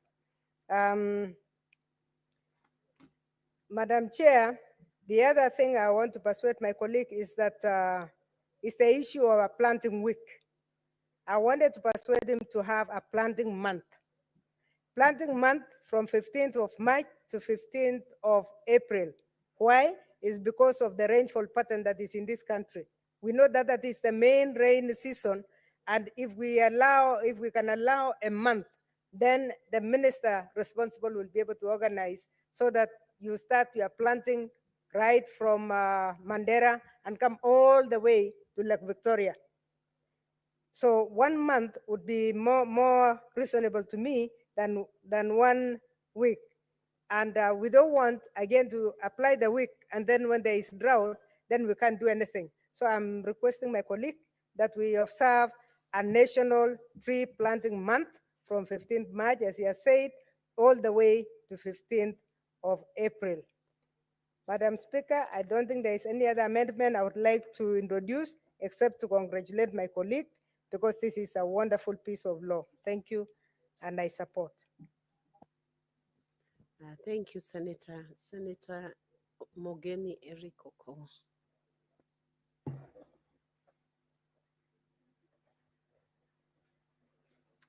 Thank you, Madam Speaker, for giving me an opportunity to also contribute to the Environment Laws Amendment Bill that have been sponsored by my good friend, Senator Haji.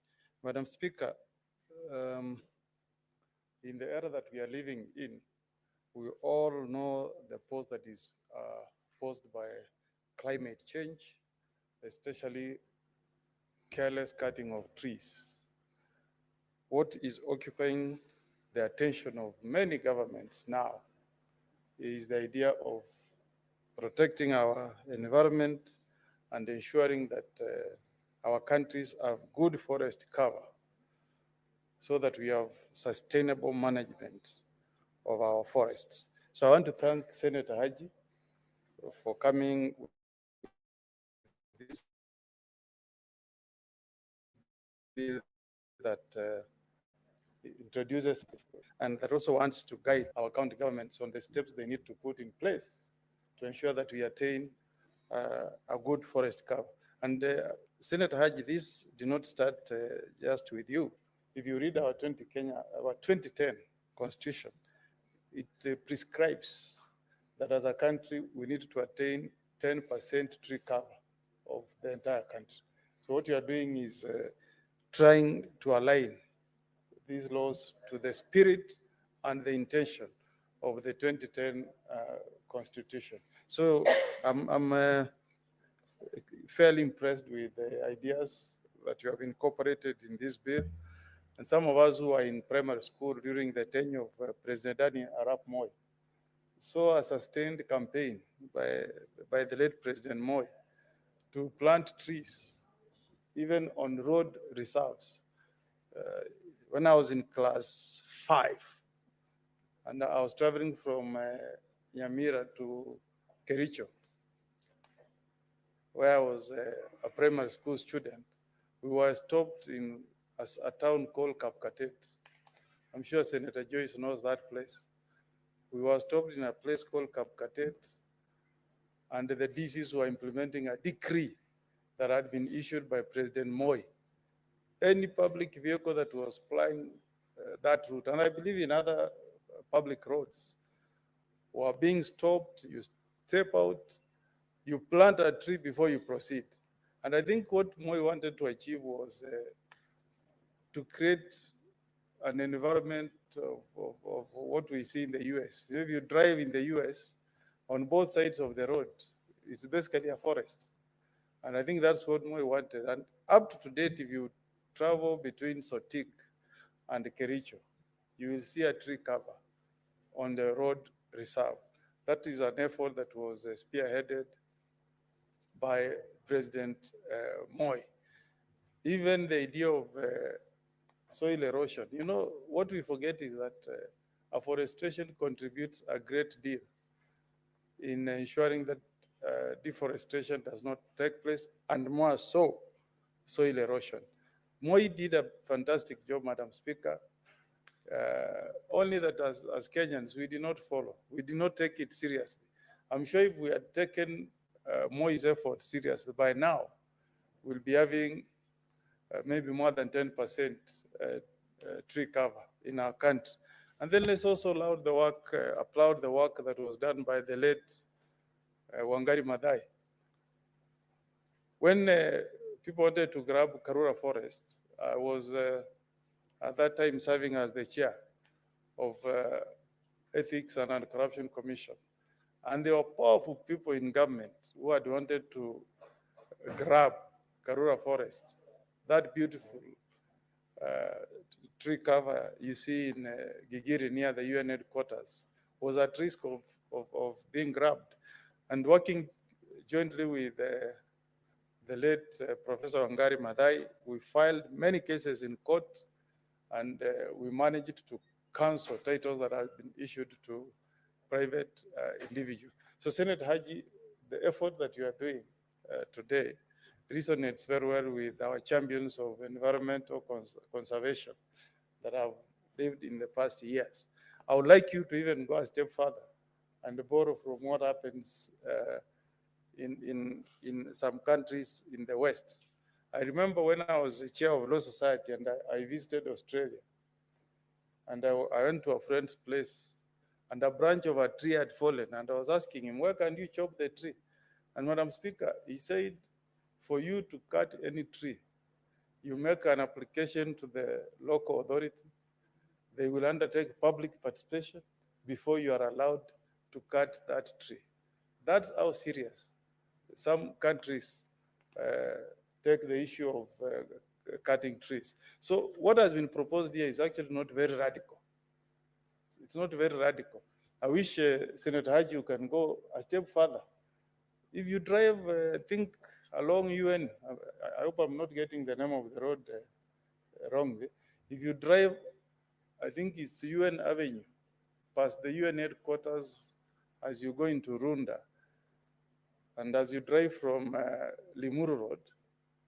Madam Speaker, you will see that there has been a sustained effort of cutting trees. I don't know for what purpose along that road. And the beauty that used to be there is long gone. But I don't think the person who is doing that exercise has been taken through a very rigorous process before he was given permission to cut those trees. How I wish, Madam Speaker, we can improve this bill to have real public participation before anybody is allowed to cut trees within our urban centers. In fact, if I remember correctly, what that lawyer told me is their public participation. You conduct a vote. You know, people who reside in that estate are invited to cast a vote and either answer in affirmation whether they support the cutting of that tree or not. And then you'll be given a permit that is conditional, that if you chop that tree, you must plant another one in replacement. So those are the kind of laws that we need to incorporate here, Senator Haji, because the target in this country is to plant 870 million trees to enable us meet the constitutional threshold of 10% tree cover in the country. If you leave it to our governors, Madam Speaker, and we don't put in place stringent laws that can discourage the cutting of trees, we'll wake up and find instead of increasing our tree cover, we'll be reducing it. And I like the idea of ensuring that we have seedlings, that nurture trees that are friendly to us. We are one of the most adversely affected regions. Senator Onyonka's county of Kisii and Nyamira. I don't know, introduce these blue gums to our region. You are lucky, Madam Speaker, where you come from. You had Wangari Maathai, professor. She discouraged the planting of gum trees. In my county of Nyamira, Madam Speaker, most of our streams, water streams, have dried up. People are trekking long distances to look for a river where they can fetch water.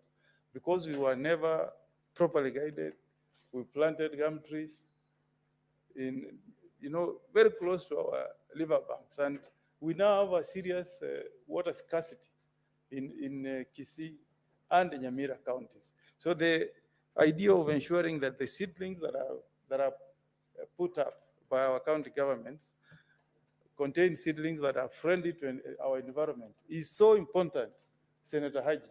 And I wish you can even strengthen that and include some research.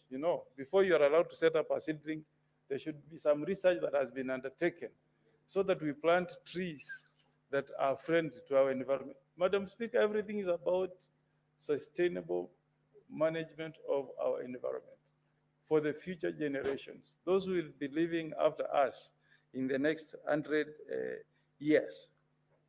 What will they find? What did we leave behind? If you leave a country that has no water, you'll be creating a situation where war will break out. River Nile here that serves, I think, 9 countries. 9 countries, including the Egypt, the Sudan. Madam Speaker, there is a clause there that if you do anything that endangers that River Nile, it can be a ground for war. So I think I support this bill, Senator Haji, and I think we should all support it. Let us see how we can enhance the offenses that you have created so that people can be conscious that we are really serious as a country in protecting our environment. The only way we can assist President William Ruto to achieve is, I think you had something in your manifesto, green legacy economy, is to assist in passing such kind of laws. Without laws, Madam Speaker, people will carelessly cut trees, sell charcoal. I don't know where the charcoal comes from. If you drive along narrow Mayu Road, you'll find motorcycle riders carrying 5 sacks of charcoal. I don't know which forest is being endangered in that ecosystem. So we should deliberately put in place laws that discourage such kind of acts to ensure that our country attains the 10% tree cover as envisaged in our constitution. So I support the bill, Madam Speaker, and really congratulate Senator Haji for coming up with these amendments. Thank you, Madam Speaker. Thank you, Senator. Senator Joyce Corriero.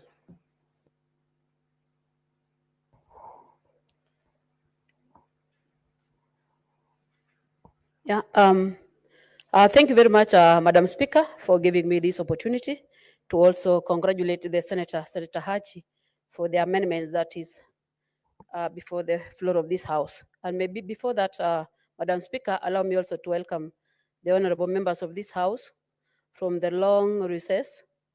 I know it has been long, but I just want to say that welcome back and to the business.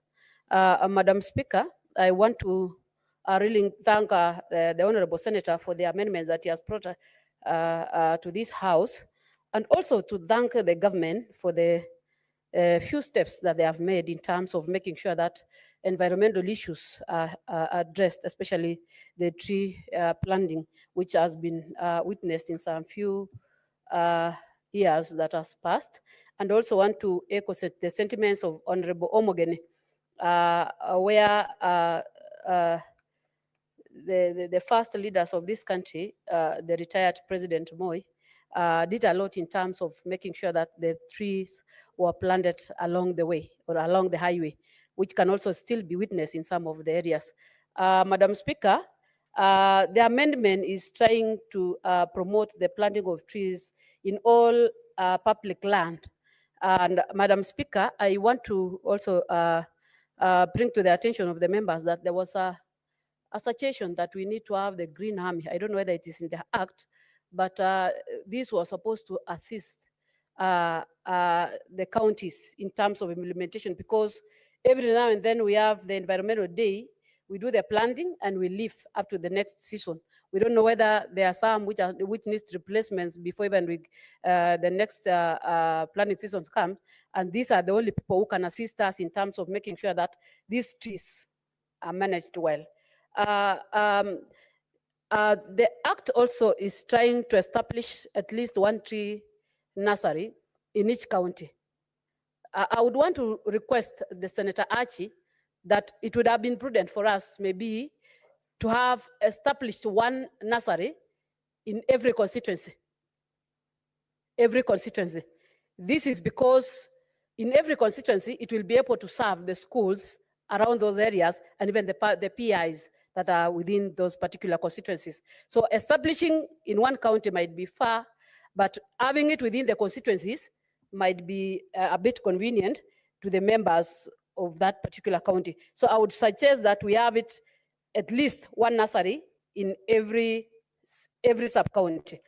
Madam Speaker, I don't want to labor much. Much has been said by the colleagues, but I want to say that as when we discuss about this amendment again, I would also want to suggest that it would have been prudent again to include, because most of the issues that have been affecting environment in this country is lack of coordination between the relevant ministries. You find the Ministry of Environment is trying their best in terms of making sure that the environment is well taken care of, but sometimes you find also the Ministry of Lands capping some land to the public to an extent that you find a lot of complaints where I can call it land crapping issues are happening, and that is why you find IDPs across the country is because of the misunderstanding between the Ministry of Environment and the Ministry of Lands. These are the government ministries which are supposed to coordinate, say that wherever they are issuing title deeds, they should be issuing title deeds based on a well-researched point of view to make sure that these complications are not brought to an extent that affects the environment. Most of the declaration that has been done because of lack of coordination between the ministries. So I would also want to suggest that if there is any amendment that has to be done, there should be a coordination between the line ministries, so that these issues that have been affecting us in terms of eviction is put to an hold. So is put to an end. So I just want to say that I really support the honorable member for the amendment that he has brought. I also want to suggest that despite the fact that we have the bill and we have all these amendments, we need to have the resources, because the resources can enable the county governments and even the national government to make sure that they're already identified public lands are well fenced and they are able to coordinate together with the people or the residents of those particular areas. So I just want to rest that, but I just want to say that I really support this bill and looking forward to being approved by this House and even to the next House. Thank you. Thank you, Honorable Senator. Senator Onyonka Richard.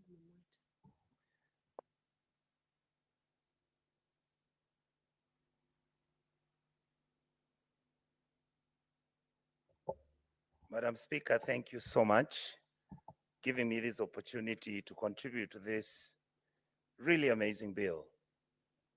Madam Speaker, for me, I have realized since I came to the Senate,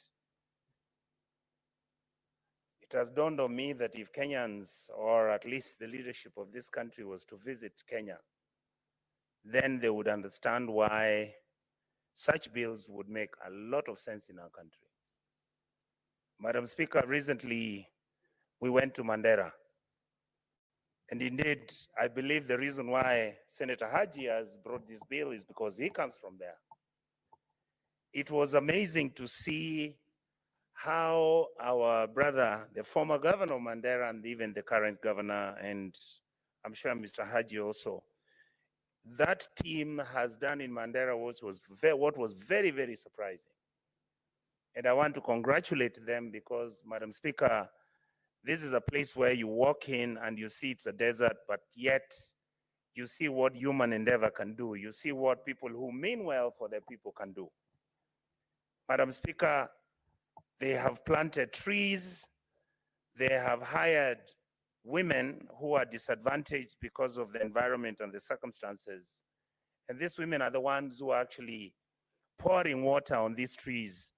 And as we speak, Madam Speaker, they have done close to 250,000 trees.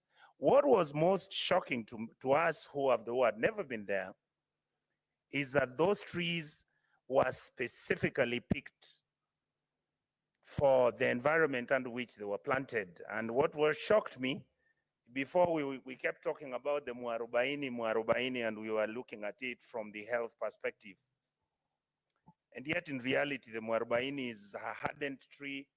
It's a tree that the governor mentioned to us that they actually had to go and pick from Dubai, the nursery pieces which they used initially to start the program. Number two, we were shocked also that the county of Mandera has actually set up nurseries for growing those trees, and there was even information which were given that more research is being done so that those trees can grow faster, they can grow better and create a better environment, which it is. Number two, Madam Speaker, I want to say that Kenyans should remember, and indeed the leadership in this house should remember, that the United Nations environmental program is in Kenya. It's in Nairobi. That has been one of the biggest stories since 1979 when they came here the first time, Madam Speaker. And what having UNEP here meant was not that this should be the center where international conferences on the environmental issues are held. Yes, that was one of them. But the second issue was the fact that Kenya as a country was supposed to be a model country. So that when those people are coming internationally to come and see what the UNEP has done in Kenya and what Kenya has done as a member of UNEP, so that we can show them and showcase what we've done. Unfortunately, we didn't succeed, but as you know, Madam Speaker, it is through Her Excellency, the great leader of this country, Madam Wangari Maathai, who saved Karura Forest, who saved Uhuru Park, and many other environmental areas that were supposed to be saved. And yet, of course, Madam Speaker, if you look, the reality is that this bill that has been brought by our brother here is a wonderful bill. I agree with you. The only what we need to increase on or add on is that, Honorable Haji, in other countries, and if we look at the international best practice, they have actually environmental police. These are individuals who don't carry guns. They're given regions. They're given vehicles where they inspect, where they look. This can be deposed at the county governments or at the sub-county, like one of my colleagues has talked about. I also wanted, Honorable Haji, if there's a way where we can begin and start discussing what has been happening in terms of our education on matters environment. You notice the issue of carbon credits has come recently. I'm sure that the university has not been emphasizing deeply and discussing that science and what it means to our environmental protection and support.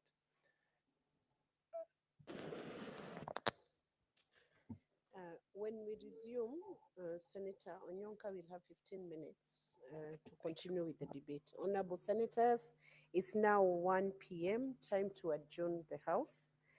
The Senate therefore stands adjourned until later today, Wednesday, 12 February 2025 at 2:30 p.m.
Sound Candid Talk Live News.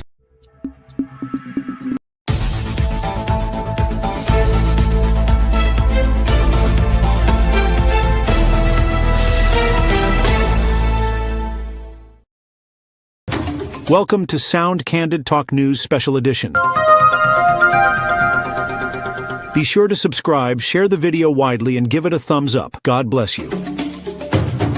This is the story of Frank Okoth, a 19-year-old Kenyan whose life is nothing short of a miracle and an inspiration. A young man who, against all odds, survived 6 gunshots during the tragic June 26, 2024, Gen Z protests in Nairobi.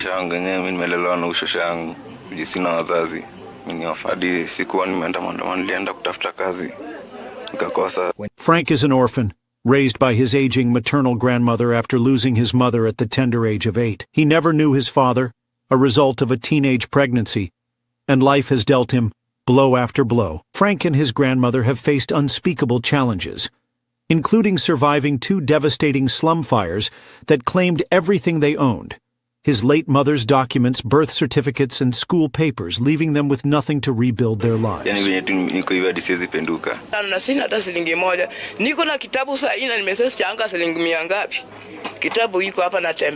Forced to drop out of school in Form 2 due to a lack of fees, Frank started doing manual jobs to provide for his grandmother. But on June 26, 2024, everything changed. During the protests, Frank joined other Kenyan youth to exercise their democratic rights, peacefully demonstrating against unemployment, rising living costs, and rampant corruption. But the unthinkable happened. Police opened fire on unarmed demonstrators, killing over 20, injuring many, and leaving others unaccounted for.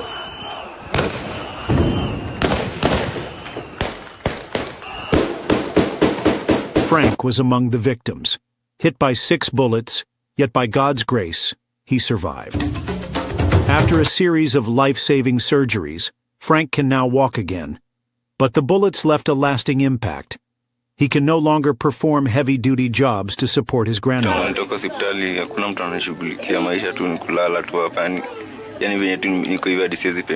In their iron sheet home, deep in the slum, is inaccessible by vehicles. In case of a medical emergency, help is far out of reach. To make matters worse, the slum is plagued by insecurity, with daily cases of muggings and robberies. Despite all these challenges, Frank dreams of finishing his education, learning a trade, and building a better life for his grandmother, the woman who has stood by him through every storm. This is where we need your help. In the short term, we aim to move Frank and his grandmother to a safer home where they can access medical care and live without constant fear. Long term, we want to support Frank in completing his education, learning a profitable skill, and starting a small business. I've faced so much, but I'm still standing. I want to work hard, take care of my grandmother, and make her proud. I just need a chance. You can be the change in Frank's life. Every contribution, big or small, will go a long way in helping this brave young man and his grandmother rebuild their lives. Let's come together and help Frank fulfill his God-given destiny. God bless you. Don't forget to subscribe, like, share this video widely, and stay tuned for more inspiring stories on Sound Candid Talk. Now, tonight, there was drama today in both the National Assembly and the Senate after members of Parliament from the Azimio la Umoja One Kenya coalition occupied the majority side of the House, demanding that both speakers of the bicameral parliament declare them the majority after the